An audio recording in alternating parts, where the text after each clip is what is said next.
Olá, sejam bem-vindos à segunda temporada de Pelo Lento do Antropólogo.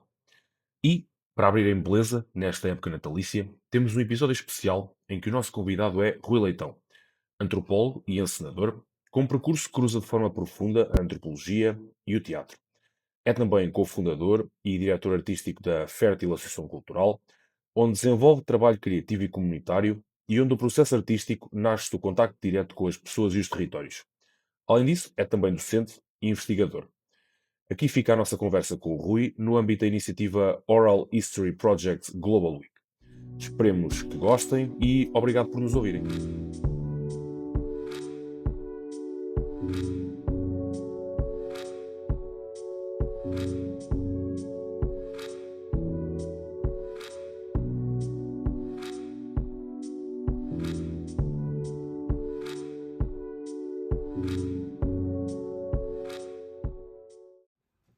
Então, boa tarde, Rui, e obrigada por teres aceito participar connosco aqui no Pelo Lento Antropólogo. Para começar, íamos pedir que fales um pouco sobre ti, ou seja, um bocado a tua formação académica, como é que chegaste à antropologia, ou como é que a antropologia chegou aqui, em parte, como é que chegaste lá, como é que foi um bocado a tua formação e o que é que tem sido o teu trabalho atualmente ou ultimamente dentro da área, ou o que é que tens feito? Então, obrigado pelo convite a participar neste podcast, é bastante interessante e parabéns pelo vosso projeto. A minha chegada à antropologia é muito estranha, porque eu tive até o segundo ano da universidade sempre a estudar ciências naturais. Eu estava em engenharia do ambiente e em 2000, no verão de 2000, estava a conversar com uma amiga com quem estávamos a conviver nesse verão, com esse grupo de amigos, e das muitas conversas que tivemos juntos, ela disse: "Oh Rui, tu não estás no curso estranho, não estás no curso errado." Eu perguntei: mas porquê? Tu falas tanta coisa, mas nunca falas daquilo que realmente estudas. E eu fiquei a pensar nisso e fui para casa e, na verdade, olhei para a minha estante de livros e percebi que tinha uma secção muito pequenina ligada à antropologia, à engenharia, e todo o resto era rituais, coisas, tribos, etc. E fiquei assim um bocado, ou seja, realmente estou aqui qualquer coisa de errado. Para a minha sorte, eu estava a estudar na Universidade Fernando Pessoa, onde tinha o curso de antropologia. Então eu pedi transferência para o curso de antropologia. O curso já tinha fechado, foi uma grande chatice. O reitor até queria que eu fosse para o curso de serviço social. Eu disse: não é bem nisso que eu quero, é mesmo de antropologia. E lá conseguiu me dar a equivalência e fui o último aluno a inscrever-me no curso de antropologia da Fernando Pessoa e acabei por fazer lá o curso. Terminei em 2004, portanto deve ter sido no ano de 99, 2000 que eu transferi-me para o curso. Ok, pronto. E a nível do teu trabalho atualmente, ou seja, o que fazes e Então, como é que aplicas a antropologia naquilo que fazes? Pronto, nessa altura eu tinha conhecido a Neusa quando foi para decidir a monografia, na altura as licenciaturas tínhamos que fazer uma monografia, portanto, pré-Bolonha, andava muito indeciso o que é que havia de estudar, não interessava-me os moinhos porque encontrei um espaço cheio de moinhos bastante interessante para estudar em Terras de Boro, mas depois não estava com perfil para aquilo, era preciso muitas viagens. E a minha atual esposa, na altura, ela estava a estudar teatro e falou-me da antropologia teatral do Eugênio Barba. E eu achei aquilo muito interessante. Mais interessante, ela falou-me disso porque tinha o João Paulo Serra Cardoso, que já faleceu, falou das experiências que tinha sobre essa teoria. E eu apresentei-me a ele a perguntar-lhe: olha, eu estou a acabar o curso de antropologia e gostava muito de fazer um trabalho sobre teatro e antropologia, porque achava que havia ali alguns pontos de interseção. E eu sei que falaste do Eugênio Barba Arniosa. Será que podíamos falar um pouco? Então fiz uma longa entrevista, foi muito interessante. A partir daí comecei a fazer trabalho de campo sobre uma criação dele. E fiquei com uma ambição muito grande de criar uma companhia de teatro em que pudesse abordar essas questões da antropologia, a antropologia teatral, a antropologia da performance, ou seja, isto é tudo uma nuvem muito complexa. Mas não aconteceu logo, ainda passaram uns anos que a Neusa foi trabalhar para umas coisas, eu fui trabalhando para outras, e em 2010 criámos a Fértil Cultural, onde tínhamos esse desígnio de juntar as ideias da antropologia e do teatro, como é que elas se podem contaminar uma à outra. daí para cá fizemos várias produções em que dá para perceber perfeitamente a relação ou a visão antropológica nas nossas criações, e temos outros projetos ligados com a comunidade, onde, bom, depois vai-se levantando muitas outras questões na parte criativa e na parte de investigação. Que, por exemplo, é uma das características que a Fértil tem. Gastamos imenso tempo a fazer investigação, por exemplo, para uma criação teatral. E não é só uma investigação estética ou conceptual da coisa, é mesmo muitas vezes científica, do ponto de vista de como é que nós nos vamos defender perante isto, para depois transformar isso num objeto de arte. Pronto, vale o que vale, mas é um trabalho interessante. E faz sentido, é uma aplicação, lá está, da antropologia para também trazer algo performance, algo mais físico, para ver, que acho que é um bocado essa a ideia. Portanto, e dentro dessa ideia, ou seja, como integras a antropologia, quase essa aplicação da antropologia prática como é que foi, por exemplo, começar a fazer isso com a Fértil? Ou seja, os momentos, os locais, quais é que foram os resultados que começaram a ser inicialmente? Quais foram as lições que foste aprendendo para melhorar? Olha, isto aconteceu uma coisa muito interessante, que é, a partir do momento que criei a companhia, todo aquele sonho idílico que tinha de ser diretor de uma companhia, investigar e tudo mais, ficou um pouco ao lado, porque acabamos por ser uma espécie de empresários. Então, grande parte do meu trabalho, como muitos artistas, muitos colegas, não sou eu o único, assim, acabamos por trabalhar muito mais e-mails, orçamentos, reuniões com vereadores, do que propriamente neste lado. Portanto, eu tinha criado uma ideia, mas que depois saiu-me assim um pouco defraudada no início. Mas eu recordo que as primeiras criações foram muito interessantes. Uma delas tinha a ver com o Mineiro, foi a nossa primeira produção para público adulto, em que tinha a ver com uma história dos mineiros em Rezende que nós captamos, e dessa história fiz uma dramaturgia com a Neuza. Aliás, ela que fez a dramaturgia e depois eu fiz a encenação. E depois um outro espetáculo que tem assim, um carisma muito antropológico, que é o Primavera, que ainda está em cena, foi das primeiras criações que nós tivemos. Foi dos cerca de 2 anos e pico, que eu vivia em Campo Bem Feito, em Montemuro. A Neuza trabalhava lá no Teatro Montemuro. E então, como eu não tinha propriamente muito trabalho, ia fazendo como freelancer, ia saindo e voltando à aldeia, tinha muito tempo livre para estar com as pessoas. E recolhi muitas histórias, muitas memórias que tenho daquela aldeia, e escrevi um solo para a Neuza que misturava essas várias histórias.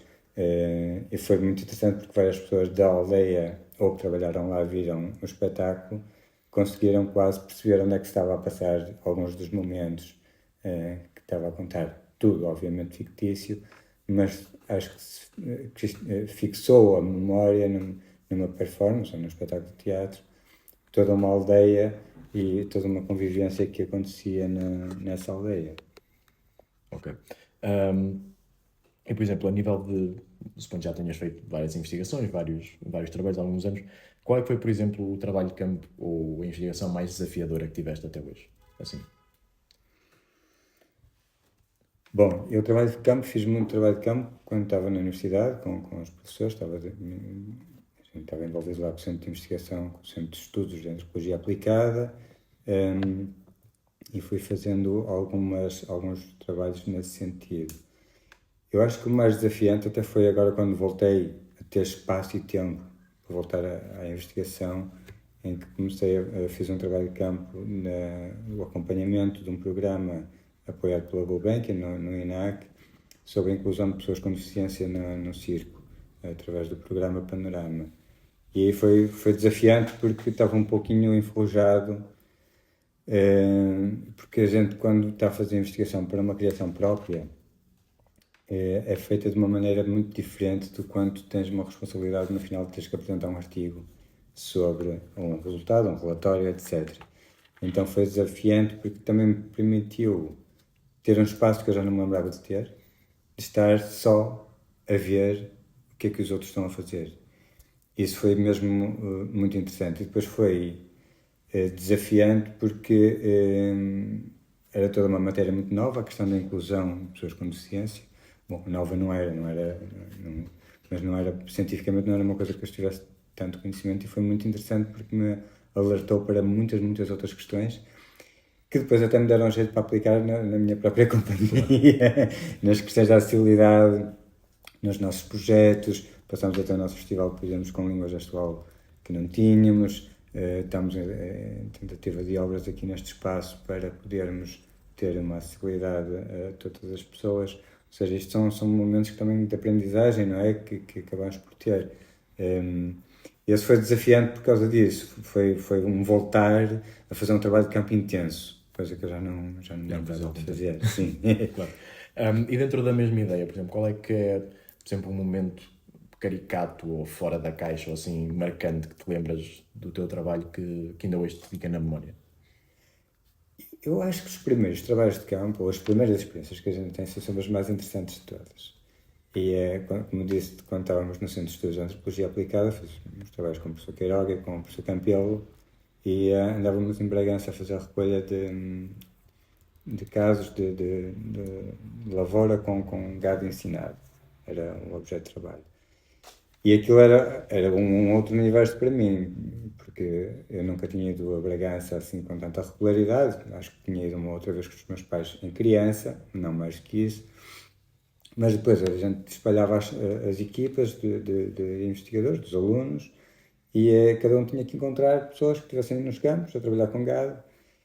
E aquilo em Bragança foi muito interessante, porque os primeiros contactos eram extremamente difíceis, as pessoas queriam nos expulsar dali, porque pensavam que nós éramos das finanças ou coisas de género. Como passando um bocado, tinham-nos contado a história toda das suas vidas, e passando mais um pouco, já estávamos, lembro-me que uma altura foi em abril, perto da Páscoa, e foi um dos trabalhos de campo, e lembro-me que, passando pouco tempo, já estava na cozinha das pessoas, a comer folhar e a beber vinho. Bom, escusado se terá a dizer que, como jovens, a gente às vezes chegava ao final do dia de trabalho de campo um pouco mais animados, porque a receita era sempre a mesma, desconfiança, contavam-nos a história de vida e depois davam-nos folar e vinho, e a gente tinha que ter alguma cautela depois para até acontecer. Isso para mim foi também bastante interessante e caricato, porque algumas das pessoas foram mesmo muito ferozes connosco, e termos a calma suficiente para explicar o que é que estávamos a fazer, enquanto as pessoas estavam a trabalhar. As pessoas estavam a sachar ou a trabalhar com o gado, não paravam o seu trabalho, nós tínhamos que explicar tudo o que estávamos a fazer, claro, enquanto eles estavam a trabalhar. Portanto, foi assim uma experiência bastante intensa, digamos. Ok.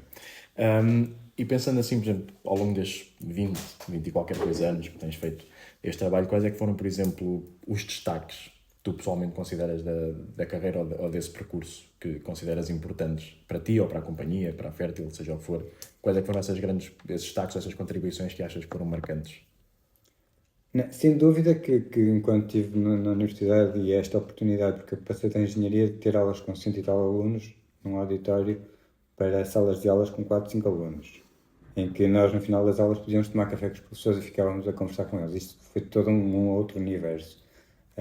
E essa etapa foi fulcral para uma transformação total na minha maneira de ver a academia, na minha maneira de ver a pesquisa, etc.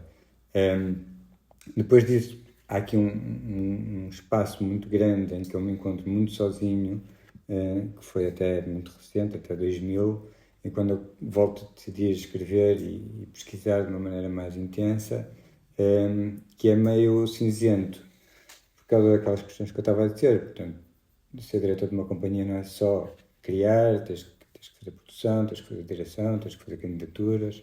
Isso levou-me muito tempo e criou uma área mais cinzenta. Atualmente, porque até me inscrevi no doutoramento, isto tem sido bastante mais interessante, porque agora já posso outra vez ler, escrever, tem sido mais desafiante.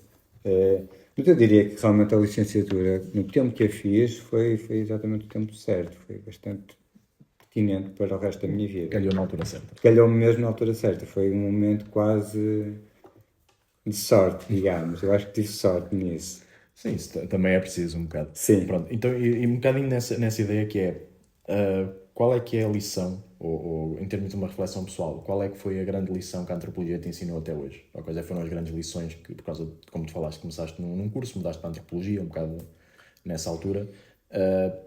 quais é que foram as grandes lições que tiraste dessa mudança, ou até agora, que a antropologia te ajudou a ver, seja a nível de relação pessoal, profissional, comunidade, a nível mais geral? Eu acho não, eu tenho certeza que a principal característica que a antropologia me proporcionou foi uma visão humanística do mundo.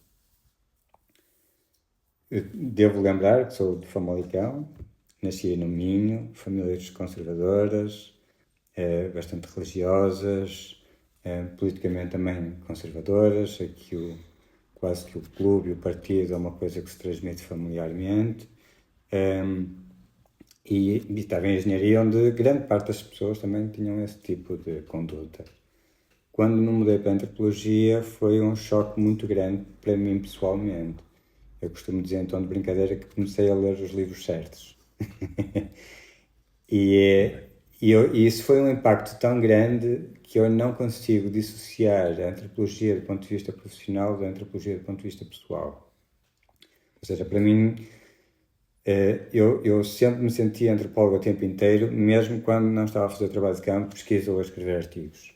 Por isso é que eu digo que há ali uma zona que é meio cinzenta, mas todo o meu pensamento teve sempre esse cunho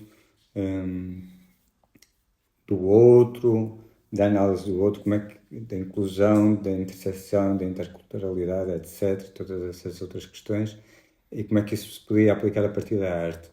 Para mim foi realmente um abalo muito grande, né? Ainda para mais eu estava numa altura que tinha mais certezas do que tenho hoje, não é? Com 20 anos a gente tem muito mais certezas do que aos 46. Mas foi realmente ali um choque e isso permitiu-me uma abordagem à minha vida completamente diferente. Ok. Pronto, e também falaste que candidataste agora ao doutoramento, ou estás a fazer o programa de doutoramento há pouco tempo. Tendo a experiência em ambas as áreas, ou seja, a nível de mais antropologia mais dentro da academia e assim antropologia aplicada, no teu caso, a nível de teatro e afins, quais é que são as principais diferenças que sentes entre, por exemplo, o trabalho antropológico dentro da academia e o trabalho antropológico que fazes fora dela? Nós fora da academia temos um bocadinho mais liberdade, não é? Os prazos às vezes são outros e também não sei, ainda estou aqui um bocadinho confuso, porque é isso. Eu quando recorria a ferramentas de antropologia para as criações artísticas, ou quando usava a antropologia para a investigação e para o desenvolvimento de projetos artísticos, é uma solução. Eu uso aquilo como uma ferramenta. Do ponto de vista académico, não. Aquilo está muito estruturado, embora eu tenha um outro curso que é muito amplo, que é os estudos culturais, é uma área de estudo, não é propriamente que é uma ciência. A antropologia é uma das possíveis ciências dentro daquilo tudo e que ainda me tem aberto mais ainda os horizontes. Mas acho que tem a ver com isso, ou seja, quando nós estamos na antropologia aplicada, mudam-se os prazos, mudam-se os conceitos, mudam-se as formas de se fazer. Mas há uma coisa que tem acontecido, que eu estou a sentir, que está a ser um bocadinho transversal, que é a falta de tempo para tudo. Portanto, hoje já nem isso sequer sinto tanto, mesmo na companhia sentia que no início, há 15 anos atrás, tínhamos muito mais tempo que o que temos hoje para poder desenvolver as ideias com calma. Não vai assim há muito tempo e já estávamos num processo de aceleração. Mas hoje acho que é realmente tudo muito para ontem, tem que se produzir muito. Ouvi há dias um autarca aqui de Braga dizer que a Noite Branca foi um sucesso porque esteve muita gente, portanto é um número que interessa. O sucesso é medido por números, não é medido por relações, não é medido por memórias, não é medido por nada dessas coisas que às vezes até defendem, por valores, por exemplo, estas palavras que se usam agora como que se não tivessem valor nenhum, mas não, nós temos que atingir metas, temos que atingir objetivos. Faz uma candidatura à União Europeia ou ao governo português, eles não querem saber o que é que aquilo propriamente provocou na sociedade. Interessa saber quantas pessoas é que participaram, ativamente, passivamente e pouco mais. O que é que gerou, o que é que sim. Sim. É sobre isso. Sim. E tens que ter uma porcentagem bastante grande na área da comunicação. Isso é sempre, sim. Promoção e comunicação Promoção e comunicação, se não tens 10%, o projeto está reprovado. E assim, Ironia, atenção, estou a brincar, claro. estou a brincar. E assim falando, por exemplo, a nível da aplicação da antropologia, como é que tem sido, ou se tens alguma experiência e como é que, e se tens, como é que essa experiência foi da parte ética da aplicação da antropologia, ou seja, a gestão ética de aplicar a antropologia, de obter esses conhecimentos, de os usar depois para fazer essas criações, como é que é essa gestão ética? Porque muitas vezes, pronto, como tu falaste ainda agora há pouco, uma encenação que fizeste que acabaste por, pronto, a maioria das histórias seriam fictícias, mas baseadas nas histórias que foste ouvindo, portanto, como é que é essa gestão de... Bom, é mais ou menos transversal que os artistas criam-se segundo aquilo que veem. Ou seja, grande parte dos nossos escritores, realizadores de cinema, diretores de teatro, etc., acabam por criar, são antropólogos também. Por isso é que eu digo que a antropologia e o teatro aproximam-se muito. Aliás, nós na nossa descrição da Fértil, que não sei de cor, mas dizemos que são duas maneiras de olhar para o ser humano, mas que se coincidem. Aliás, o Schechner, o Vítor Turner explicam isso muito bem, e o Schechner tem um livro mesmo sobre isso, tipo, até onde é que isto se toca. Eu perdi-me na pergunta, desculpa. Sim, falar sobre a questão da ética, ou seja, como é que usamos uma questão de Portanto, éticas. eu não vejo que haja qualquer problemas éticos porque eu nunca consigo roubar inteiramente a história. Nem nunca a ponho só de um ponto de vista. Por exemplo, nestas histórias que recolhi sobre Campo Bem Feito, elas estão todas elas muito, mas mesmo muito mescladas. A mesma personagem conta diferentes histórias de outras pessoas.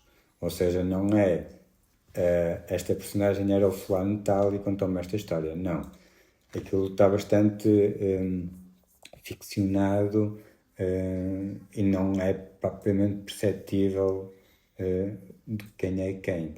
Portanto, eu não vejo que se ponha aqui um problema ético. Ou, pelo menos, não via até uns anos atrás. Porque hoje em dia as coisas estão todas elas muito mais difíceis de se defender. Há uma série de cancelamentos que nós estamos a viver nos dias de hoje, que também é uma luta que nós temos que fazer, porque nós não deixamos de fazer o nosso trabalho como antropólogos, não é?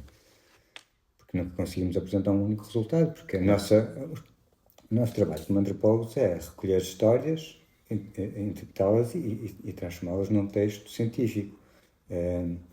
Se nós não podemos transformar essas histórias num texto, e eu faço o mesmo com o teatro, mas não vejo que haja um problema ético. Pelo menos, para já, ainda não. Okay. Sinto-me perfeitamente confortável com isso.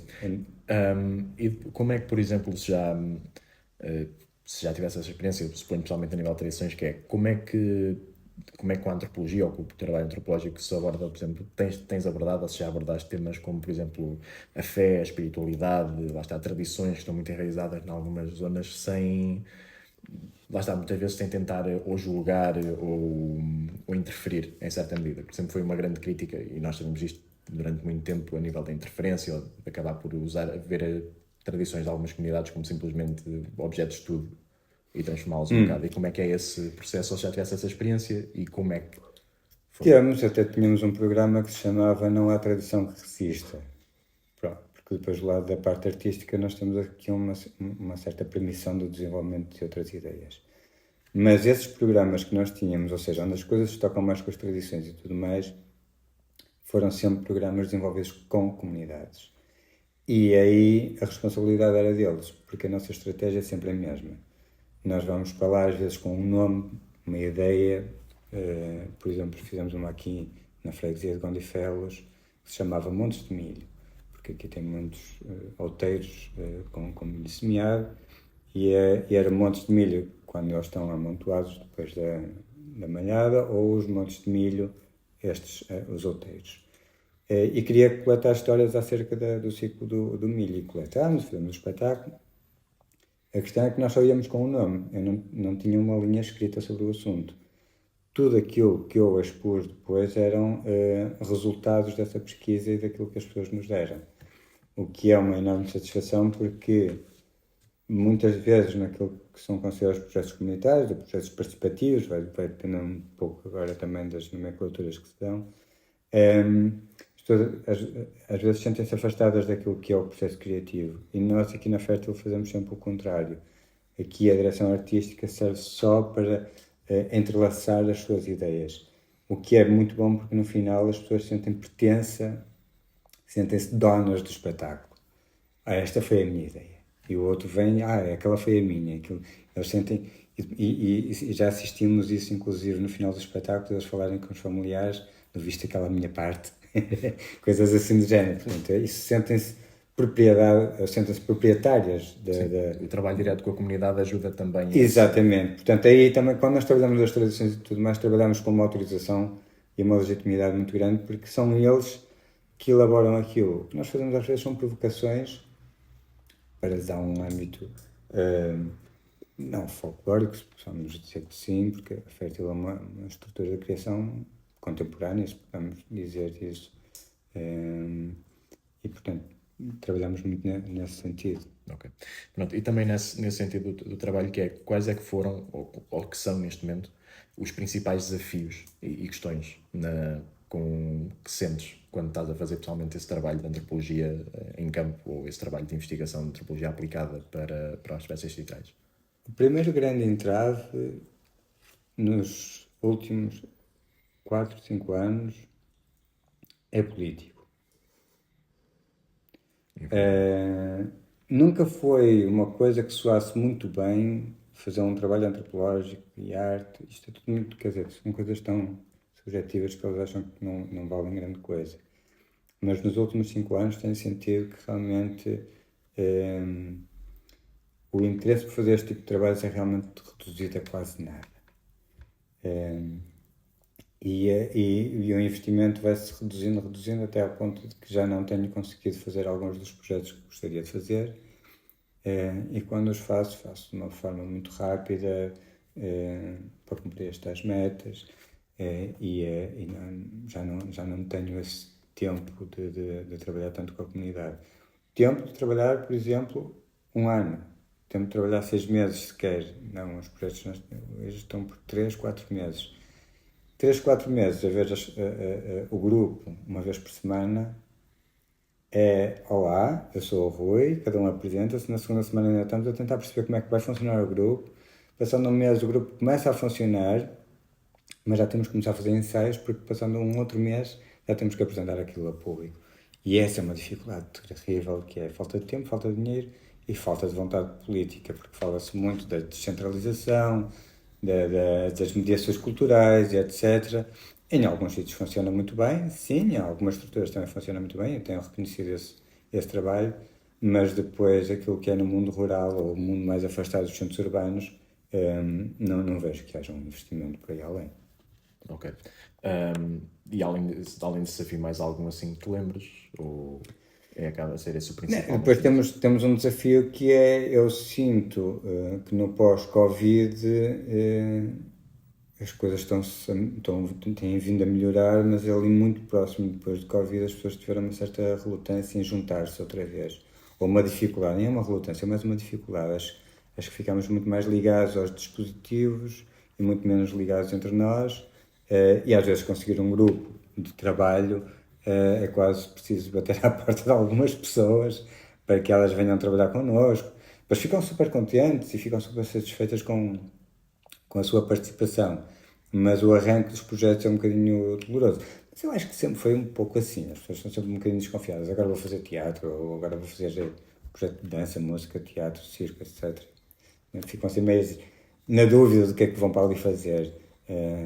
Também um pouco a arte, mas é esse o trabalho que a Fértil tem vindo a fazer há 15 anos e espero continuar a ter força para continuar a fazer. Claro.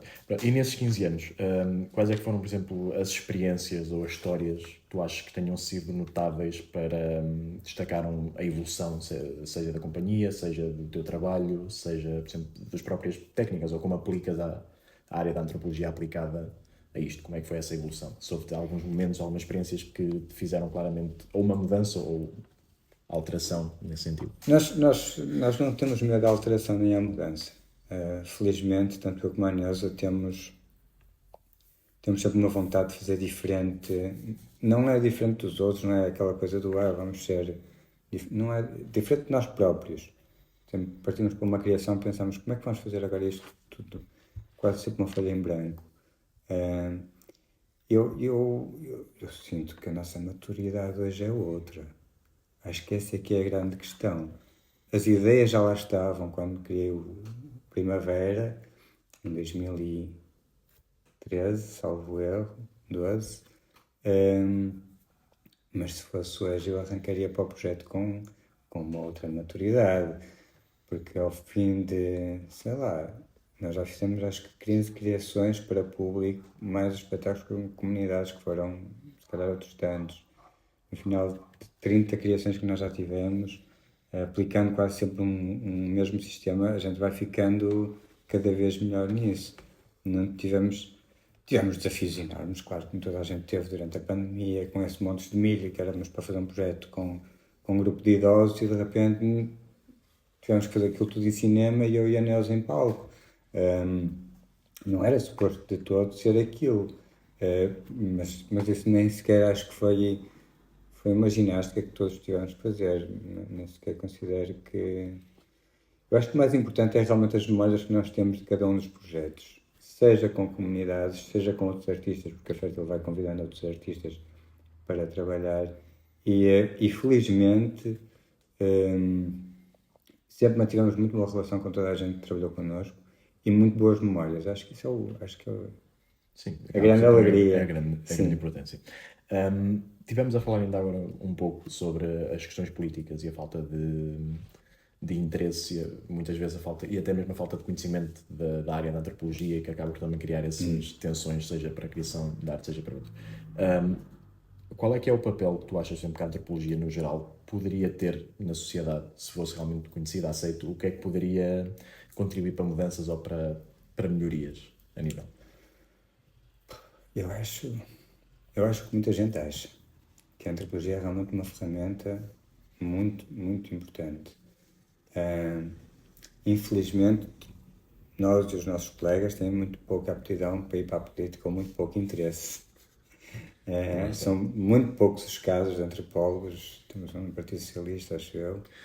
Assim, o caso que eu me lembro assim, mais conhecido é o Miguel Valde Almeida. Sim, Miguel. Que chegou a ser deputado durante 2 anos. Por aí. Assim, pai, é a pessoa mais conhecida numa política mais... não quero dizer que a gente não faça política, mas sim, há uma grande dificuldade. Eu lembro quando acabei o curso, estagiei um ano aqui no município de Famalicão e rapidamente fui dispensado. Eu tinha todo um projeto, tentei fazer inúmeras coisas na recolha, inclusive porque há um fundo bastante interessante etnográfico e eu queria reviver esse fundo e trazer novos dados para a etnografia de Famalicão e cruzar esses dados. Apresentei vários projetos a variedade da altura, mas aquilo não interessava assim muito, nem pouco, não interessava. Não, nada. Lá está. E como depois, aquilo foi em 2006, 2007, por aí, aquilo já estava a começar ali a abanar a crise, disseram-me que eu era prescindível e mandaram-me embora. Ficou lá uma colega minha de antropologia, mas o que ela fazia não era nada ligado com a antropologia. Ela geria o gabinete de animação sociocultural. Portanto, a parte antropológica dela não era nada. Ela geria uma agenda, sei lá, feira de artesanato, os Antoninos, e assim ela estava um pouco com essas áreas. Interessante, mas do ponto de vista... São poucas as câmaras que têm antropólogos a trabalhar na parte do património e investigação. Mesmo nos museus nós vemos que é uma desgraça total. As equipas são sempre reduzidas a menos de metade daquilo que seria o ideal para cada um dos museus. Portanto, a antropologia ainda vai lá mais para o fundo, porque é tudo tão subjetivo, não é? Como é que um texto pode mudar uma sociedade daqui a 20 anos? Na cabeça de um político isso não existe porque eles estão a prazo há 4 anos. Exato. Não nos interessa muito esse trabalho de monta. E, por exemplo, falando agora também um bocado sobre novas tecnologias, que é, tens sentido alguma mudança ou alguma alteração da maneira como faz o trabalho com as novas tecnologias, especialmente com os últimos anos, desenvolvimento de coisas como inteligência artificial e coisas assim do género, e se já aplicaste algumas dessas tecnologias, ou como é que ao longo do tempo foste aplicando novas tecnologias ao teu trabalho? Bom, novas tecnologias, algumas uso, ou voltei a usar. Em 2020 cancelei todas as minhas redes sociais, porque já estava a ficar um pouco cansado. Na altura tinha acontecido aquele caso dos refugiados que estavam a chegar de... Ai, agora esqueci-me. Bom, não interessa, mas havia aí muita xenofobia a circular nas redes, e a seguir vem a pandemia, muito negacionismo, então eu disse, já chega, como eu não posso sair de casa, pelo menos não me chateiem cá dentro de casa, e parei com as redes.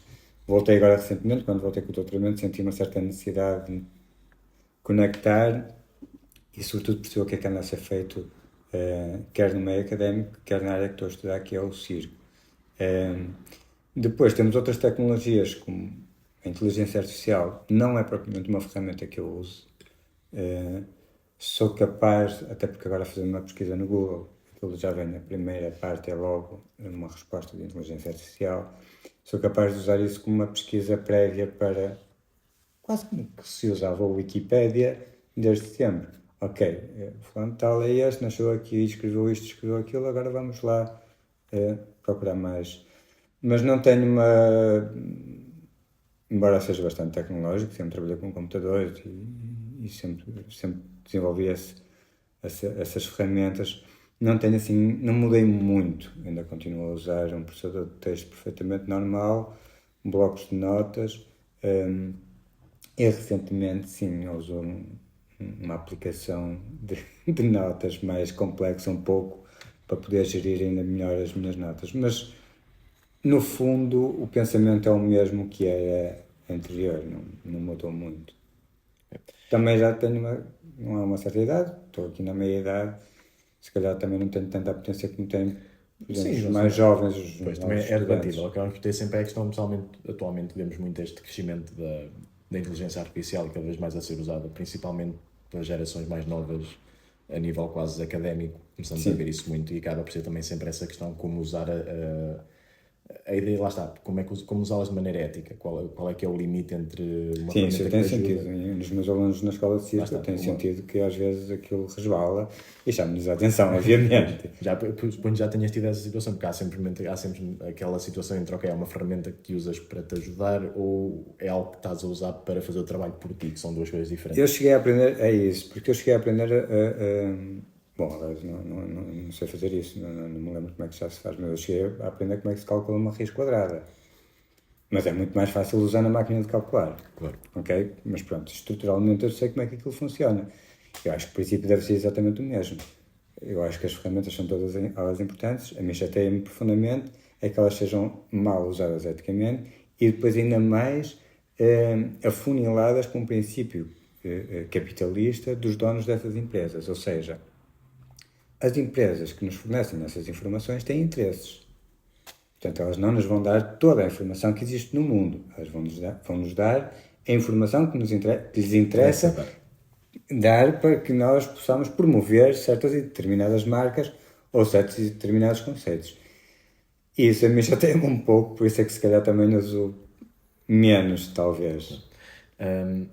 Mas pronto, agora também estando nesta senda, a nível falando um bocadinho do futuro, que é, sentes ou tens ideia, por exemplo, de alguma área da antropologia ou da tua experiência que nos próximos anos possa vir a ter um crescimento ou possa vir a ter uma maior preponderância na área? Por exemplo, alguma temática específica daquilo que tens visto? Isto tem sido muito... A evolução da antropologia nos últimos anos é radical. Aliás, como disse no início do podcast, tive ali uma altura em que lia menos, escrevia menos, e agora voltei a ler e, portanto, uma das coisas que se nota é que agora é muito mais fácil aceder à informação, tu tens inúmeros artigos científicos no computador, coisa que isso em 2004, eu lembro de uma professora me mostrar VHS para eu ver documentários de Grotowski em francês, que eu não sabia muito bem francês, mas lá tive que me desembaraçar disso. Mas as tendências da antropologia hoje já realmente são muito mais urbanas, obviamente, e com conceitos, às vezes quase a colar também naquilo que seria a sociologia, não é? Mas acho que tem a ver com com coisas que estavam cristalizadas e que eu acho que na viragem cultural dos anos 60 não ficaram bem resolvidas. Questões de respeito, sobretudo. E acho que isso é que é uma grande luta que nós vamos ter aqui com a antropologia. Acho que é como é que nós conseguimos defender a diferença. Como é que nós conseguimos mostrar à sociedade que quanto mais diferentes formos, melhor é para todos. Porque há uma tentativa, já há muito tempo, não é de agora, é secular quase, de homogeneizar a sociedade. Somos todos mais ou menos a mesma coisa, há um padrão que se quer proporcionar. Mas isso tem acelerado nos últimos anos, então com as redes sociais isso acelerou de uma maneira brutal. E acho que a antropologia vai ter um papel preponderante nisso, que é o respeito pela diversidade, pela biodiversidade, pelo planeta. Cada vez mais se fala de antropologia ligada ao ambiente, a antropologia também ligada a outros conceitos muito mais modernos, como não são conceitos modernos, mas que estão na cena, que é o turismo, por exemplo. Estava há um bocado a falar do Pedro, a antropologia da alimentação, ou seja, porque isto realmente levanta muitas questões, né? Os nossos hábitos alimentares, os nossos hábitos de consumo. Nós consumimos Quando se transformou as lâmpadas de halogénio para LEDs, até parecia que nós íamos começar a poupar muita luz em casa. Eu duvido que alguém tenha sentido que a conta da luz baixou. Bem pelo contrário, ela sempre foi ampliando. E isso é um reflexo que realmente é estranho. Como é que nós baixamos os consumos de uma lâmpada LED a 10% desde halogénio, mas depois vem o computador, depois vem uma televisão, depois vem a PlayStation, depois vem isto, depois vem mais um carro de telemóvel que fica ligado esquecido, depois vem mais aquela luzinha de presença, mais um cheirinho, é tudo elétrico hoje. E então eu acho que acaba por ser, algumas das preocupações têm a ver com isso, do ambiente, da diversidade e o respeito pelo outro. E agora, nos dias que correm, as questões de racismo e xenofobia voltamos a ter uma grande relevância na análise destes processos que estão a acontecer pelo hemisfério norte, né, ocidental. Claro. E também já tocámos um bocado nisto também, eu pelo menos toquei um bocado na questão da falta de conhecimento da antropologia no público em geral. E parte do teu trabalho também se aplicou um bocado disso, usar a antropologia, fazer essa investigação e depois criar essas peças que acabam por ser quase um sistema de disseminação, até em certa medida publicitária da antropologia, mostrar que a antropologia tem aplicações sérias. A questão é, para quem não conhece bem, ou seja, para quem não sabe o que é a antropologia, como é que podemos, na tua opinião, como é que pode ser o processo de tentar apresentá-los à antropologia, como é que fazer essa disseminação da área para ficar mais reconhecida a nível geral? O teu trabalho, pronto, é um dos exemplos, claro, mas... Sim, mas o meu parte muito para a ficção, portanto, é uma forma de conseguir estas chamadas de atenção daquilo que acabei de falar, de conseguir levar de uma forma, porque o teatro tem essa força, não é? O teatro é um ritual, as pessoas... É espantoso, não é? Como é que uma pessoa num dia de chuva sai de casa, paga 5 ou 10 euros para ir ver uma peça de teatro à noite? Quer dizer, cada vez menos esse é um hábito que nós temos, mas ainda assim é uma coisa muito importante. Mas isso acontece porque é um ritual, que as pessoas vão lá tentar restabelecer e reconectar-se com alguma coisa. É quase, diria eu, teatro, cinema, a música, a dança, seja qual for a arte, mas sobretudo as artes ao vivo, é quase uma religação, uma coisa religiosa nossa com nós próprios, não é? Eu acho que o que mais falta faz nessa abordagem, e já através também de colegas nossos a fazer isso, sobretudo nas aulas de cidadania, é realmente implementarmos projetos dentro das escolas do ponto de vista antropológico.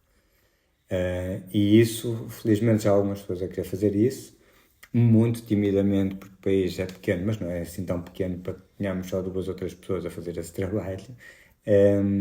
Mas acho que é muito importante. Para mim é inconcebível como é que alguém sai de um secundário sem saber o que é uma disciplina como a antropologia. É inconcebível. E hoje em dia até já estamos no ponto de vista da filosofia. Há dias o meu filho mais velho perguntava: mas os filósofos são pagos? E eu tentar explicar, sim, quase como eu na antropologia, filho, quando estou a fazer um trabalho de investigação, Sou pago, depois tenho que escrever, tenho que apresentar resultados, etc. Porque estava-lhe a fazer um pouco de confusão como é que alguém é pago para estar a pensar. Porque essa ideia de materialização da coisa já está incutida até em miúdos na escola, portanto, e é importante que nós conseguíssemos trazer outras disciplinas como a antropologia, voltar à filosofia muito mais a fundo, como era no tempo em que eu estava na escola, e eu já não cheguei a apanhar isso, mas chegou a haver antropologia no secundário. Porque é que não há? É uma coisa muito, muito estranha. Se calhar até fazia muito mais sentido a antropologia do que cidadania. Até porque cidadania já está ali a bater em questões políticas e depois um defende uma coisa, depois vem outro ministro e defende outra coisa, e a antropologia mas era uma ciência que se podia defender como tal. Isto faz parte do programa porque é isto que nós estamos a debater. Sim, faz sentido. Bem, entrando agora também na fase, não na fase final, mas já há umas questões que é, falando, pronto, toda a tua carreira, todo o teu trabalho até agora, quais é que foram os maiores sucessos que achas que tiveste, seja a nível pessoal, a nível profissional, as maiores decepções também, já agora, e quais é que são, por exemplo, os desafios futuros que tu sentes que terás ou que sabes que vais ter? Não consigo. Essa é longa. Maiores sucessos. Eu acho que tive muitas etapas que foram. Tive uma companhia com 15 anos, quase independente, porque nunca é independente, é um grande sucesso. Embora as coisas estejam muito difíceis nesta altura, não deixou de ter um trajeto de 15 anos. Se fechasse hoje, ficava muito contente com o trajeto que nós tivemos. As dificuldades, eu acho que uma grande dificuldade foi ali uma zona que também foi entre a licenciatura e até criar a companhia. Tive que trabalhar em áreas que não gostava muito, e gostava-me porque era um trabalho extremamente físico. Sentia-me revoltado por ter que fazer aquele trabalho, mas ao mesmo tempo aprendi bastante. Quando trabalhava na área do espetáculo, não era uma área mais técnica, mais pesada até em algumas situações. Esses foram desafios muito difíceis. Mas acho que assim o desafio mais árduo que eu passei foi realmente quando criámos a companhia após o primeiro ano e nos mudámos aqui para Famalicão. O meu filho e a Daniel já tinham um ano e nós não tínhamos salário, tínhamos uma casa para pagar, um carro para pagar e um filho para criar. Então foi assim uma certa dor até conseguirmos realmente, tivemos muitas ajudas obviamente, mas foi uma certa dor até conseguirmos ter um salário e depois a coisa lá se foi andando. Desilusões, eu tenho muitos desapontamentos, naturalmente, com a parte política da cultura. Tenho grandes desapontamentos, também tenho muito boas memórias, mas tenho muitos desapontamentos porque muitas vezes vai para a cultura pessoas que não percebem mesmo nada daquilo que estão a fazer e vão para lá... Bom, vou dizer isto em tom de brincadeira, que com muitas aspas, mas dizia um amigo meu que o recrutamento para as áreas da cultura nas câmaras municipais é um pouco o que é que tu sabes fazer? Nada, então vais para a cultura. Ou era assim uma pessoa que sabia ler, ou sabia umas coisas, então ia para a cultura, mas não sabe muito bem como depois lidar com a parte política cultural. E isso é o grande problema, que já disse também a Maria Vilarro num artigo que ela escreveu para uma revista do Brasil, que nós não temos política cultural em Portugal. Não temos. Nem autárquicas, nem ao nível autárquico, nem a nível nacional. Nós temos agendas, temos orçamentos para gerir, mas não existe uma ideia de que é que se quer para a cultura em Portugal. Volta e meia lá saem algumas coisas da cartola, mas eu ainda não sinto, nestes 20 e tal anos que trabalho na área, porque mesmo antes da festa eu já trabalhava na área, não sinto que haja um projeto cultural para Portugal. Nem para o teatro, nem para o circo, nem para o cinema. Nós vamos ao cinema, estamos com 2 ou 3 produtores que ficam com o orçamento praticamente todo do ICA. Vamos para a DG Artes, vêm anunciar o número de projetos que são validados, ainda agora nos pontuais, que foram 161 projetos, acho eu, mas não dizem que apenas são 30 e poucos % dos projetos válidos para ser financiados. Portanto, quer dizer, eles ainda estão muito aquém daquilo que nós andamos aqui a fazer, a nível político. Isso é uma grande desilusão, uma grande dor que me custa muito e parece que tenho que estar sempre a explicar a coisa do início.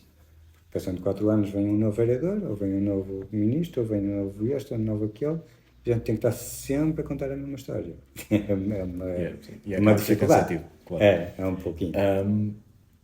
Por exemplo, falando agora que mensagem é que tu deixarias ou darias a alguém que tem um interesse em explorar ou tem interesse em seguir a área da antropologia? Qual é que seria o conselho que darias a essa pessoa?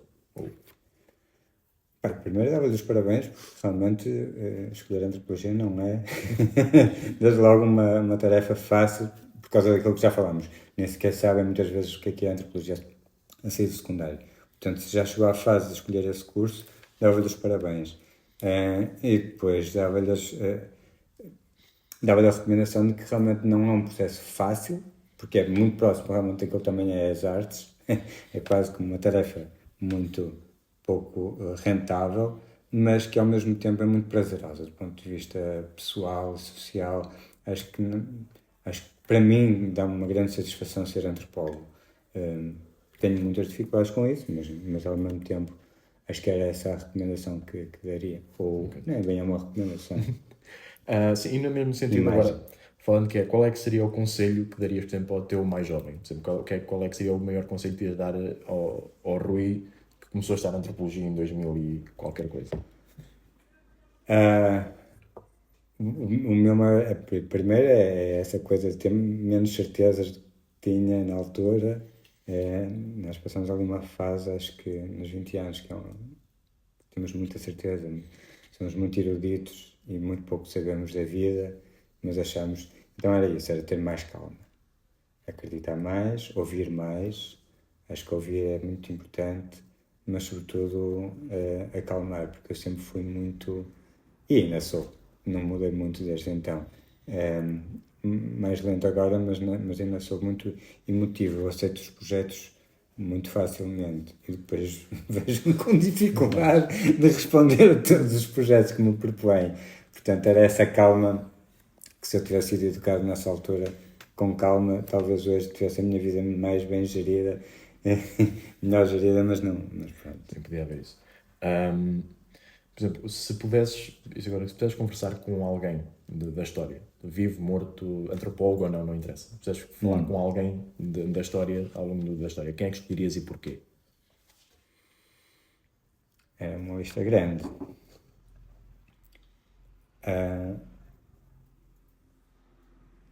Talvez Daisaku Ikeda, que era um filósofo budista japonês de um budismo no qual eu sigo. Ele faleceu há 2 anos atrás. Embora tenha lido já muita coisa que ele escreveu, eu gostava de ter tido um diálogo de 5 minutos com ele. Porque eu acho que em 5 minutos, com essa pessoa, é tudo aquilo que eu li dele, eu acho que se tivesse 5 minutos com ele, ele era capaz de me encorajar para o resto da minha vida.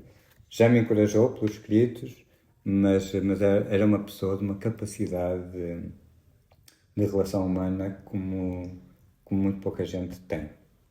E talvez fosse essa pessoa com quem eu gostaria de cruzar. Sou uma boa conversa. Nós também falámos há bocado, e também falaste disso, que a antropologia te deu uma visão mais humanista do mundo e te deu essa ideia. A minha questão seria, qual é a maior lição que a antropologia te ensinou sobre a humanidade ou sobre o mundo, até hoje? Foi o respeito pelo outro. Sem nenhuma margem para dúvida. O respeito pelo outro e a aceitação das grandes diferenças. Como disse, eu fui criado numa família conservadora, de direita, e isso não tenho casos, felizmente, acho eu, pelo menos que me seja claro na minha visão, de xenofobia ou racismo, mas há uma prevalência do branco, eurocêntrico e um pensamento muito colonialista que me foi contínuo até a minha juventude. Portanto, acho que foi isso, o respeito pelo outro foi o grande ensino. Okay. E agora, por exemplo, se pudesses recomendar algo que te representa ou algo que tu gostes mesmo a nível, seja, por exemplo, música, ou álbum de música, um livro e um filme, ou no teu caso, mais especificamente, uma peça de teatro também seria interessante. Opa, sim, Olha, há uma peça de teatro que eu vi durante o Ponti, se não estou em erro, 2001, no Porto, em que era incrível. Eu todas as semanas ia ao teatro e às vezes mais que uma vez por semana tínhamos sempre propostas de todo o mundo, agora não temos nada. Foi uma fase muito, muito, muito grande na programação e toda a gente estava a fazer muita coisa. E eu lembro de ter visto, acho que foi no Ponte, uma peça de uma companhia russa sobre a Ilíada com artes marciais. Então aquilo foi toda uma experiência em que eu, passando 5, 10 minutos, já não estava a olhar para as legendas, já não queria saber do que é que estava a acontecer do ponto de vista da história mesmo da Ilíada, onde é que eu estava, onde é que não estava, já pouco me interessava. Isso, mas a beleza estética daquilo era qualquer coisa assombrosa. Nunca mais vi um espetáculo daquela dimensão. E depois já vi vários espetáculos também do Odin Teatro, do Eugênio Barba, que foi a pessoa sobre a qual eu escrevi a minha monografia, e que também são coisas deliciosas, porque são de um experimentalismo de nos levar a nós para uma dimensão realmente que nós não conhecemos no ser humano. E eu isso acho que é o que mais me cativa, é aquilo que eu também tento fazer nos meus espetáculos, é poder levar as pessoas numa viagem a um outro sítio e depois quando elas acendem as luzes elas voltarem às suas vidas, mas voltarem numa outra forma. Aquele lugar liminoide, como dizia o Vitor Turner, e esse é o lugar mágico que as artes nos podem proporcionar. Pronto. Chegamos ao fim, Rui. Eu só ia pedir agora mesmo no final, pronto, se quiseres falar um bocado sobre o que é que a Fértil está a fazer agora, o que é que tem agora, seja em produção, o que é que está agora disponível para poder ver que a Fértil tenha feito. Voltamos agora em setembro em atividade e é sempre os meses mais loucos do ano, outubro, novembro, dezembro. Vamos começar já com a itinerância, vamos já à Corunha, o primeiro espetáculo é na Corunha, e vamos estrear um projeto que fez uma pré-estreia em maio, vamos estrear agora a 38 de outubro no Teatro Narciso Ferreira e vamos andar aí na loucura da itinerância até ao Natal. Depois para o ano, isto ainda é uma incógnita muito grande. Vamos a ver. Mas seria pronto, ótimo. Mas pronto, fica assim dito essa peça agora 30 de outubro no teatro. Vai ser no Teatro Narciso Ferreira, em Ribadavia, no Conselho de Famalicão, que se chama Santá, ou seja, uma fusão entre Santa e Satá, Uma Vida em Delírio ou a Tentativa de Não Esquecer, que é da Neuza Fangueiro e da Priscila Clemente. Ok, pronto, fantástico. Obrigado. Ter essa oportunidade e pronto, Muito mais uma vez, obrigado pelo tempo. E assim foi o primeiro episódio da segunda temporada de Pela Lente do Antropólogo. No próximo episódio, continuaremos a cruzar olhares, práticas e territórios. E desta vez estivemos à conversa com Pedro Linhares. Até lá, fica o desafio. Que outras histórias estamos a ignorar quando não mudamos a lente? Obrigado e até breve.